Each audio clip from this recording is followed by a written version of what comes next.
벨라 스완은 한 번도 특별한 적이 없었다.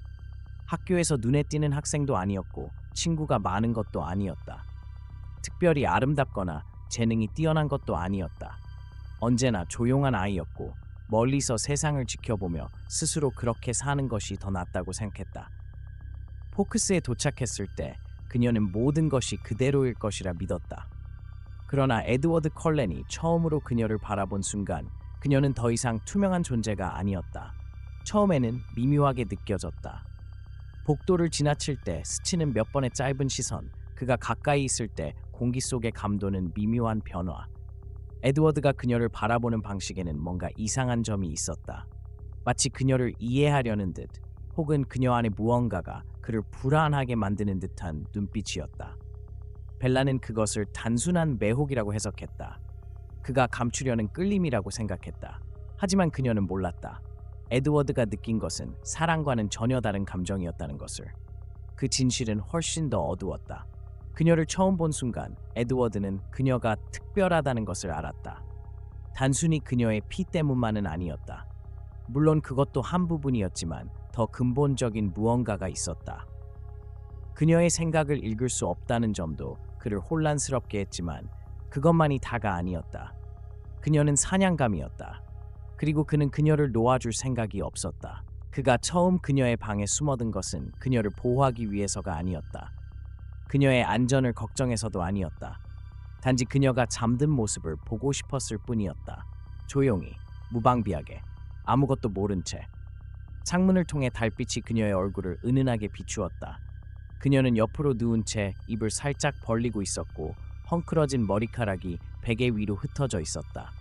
그녀의 숨소리는 느리고 규칙적이었다. 에드워드는 고개를 기울이며 그녀를 세심하게 관찰했다.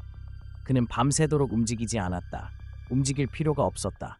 그녀가 모르는 사이에 곁에 있다는 사실만으로도 충분했다. 그때 벨라가 무언가를 중얼거렸다. 그는 자신도 모르게 더 가까이 다가갔다. 그리고 그녀의 입에서 자신이 잠결에 부른 이름을 듣는 순간 그는 미소를 지었다. 그녀는 이제 그의 것이었다. 그날 밤부터 그의 계획이 시작되었다. 에드워드는 누구보다도 인간의 심리를 다루는 법을 잘 알고 있었다. 그는 100년이 넘는 시간 동안 인간의 생각을 읽고 반응을 예측하며 감정을 조종하는 능력을 연마해왔다. 벨라의 마음을 읽을 수 없다는 사실은 그를 더욱 조심스럽고 집요하게 만들었다. 첫 번째 단계는 고립이었다. 처음에는 자연스럽게 접근했다. 그녀에게 친구들과 거리를 두라고 직접 요구한 것은 아니었지만 어느 순간 그녀는 자신을 이해해줄 사람은 에드워드뿐이라는 생각을 하게 되었다. 넌 모를 거야. 하지만 그들은 너를 진짜로 이해하지 않아. 그가 어느 날 낮은 목소리로 말했다.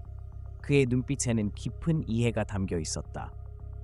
그들은 널 그냥 어울리지 않는 존재로 여길 뿐이야. 벨라는 자연스럽게 친구들과 거리를 두기 시작했다. 두 번째 단계는 의존이었다. 어떤 날은 아무런 말도 없이 사라졌다. 학교에서도 그녀를 무시했고 수업 시간에도 말을 걸지 않았다. 그러다 그녀가 무너질 것 같은 순간이 오면 그는 다시 나타나 더욱 강렬한 존재감을 드러냈다. 미안해. 그는 그녀의 얼굴을 살짝 어루만지며 속삭였다. 넌 모를 거야. 나한테 이게 얼마나 힘든 일인지. 벨라는 묻지 않았다. 그저 받아들일 뿐이었다. 그리고 점점 그녀는 그에게 의존하게 되었다. 그가 사라질 때마다 벨라는 견딜 수 없는 공허함을 느꼈다. 그리고 그것이 바로 그가 원했던 것이었다. 밤이 되면 에드워드는 그녀가 잠든 사이에도 자신의 실험을 계속했다. 그는 아주 작은 소리로 속삭였다. 넌 나 없이 살 수 없어. 아무도 너를 나만큼 이해하지 못해. 오직 나만이 널 진짜로 사랑해. 처음에 벨라는 알아채지 못했다. 그러나 그녀의 행동은 서서히 변하기 시작했다. 그녀는 더 이상 친구들과 많은 대화를 나누지 않았다. 그가 곁에 있을 때 그녀는 자신의 생각을 가지지 않았다. 그녀는 자신이 원하는 것이 무엇인지 고민하지 않았다. 왜냐하면 이제 그녀가 원하는 것은 오직 에드워드가 원하는 것이었기 때문이다.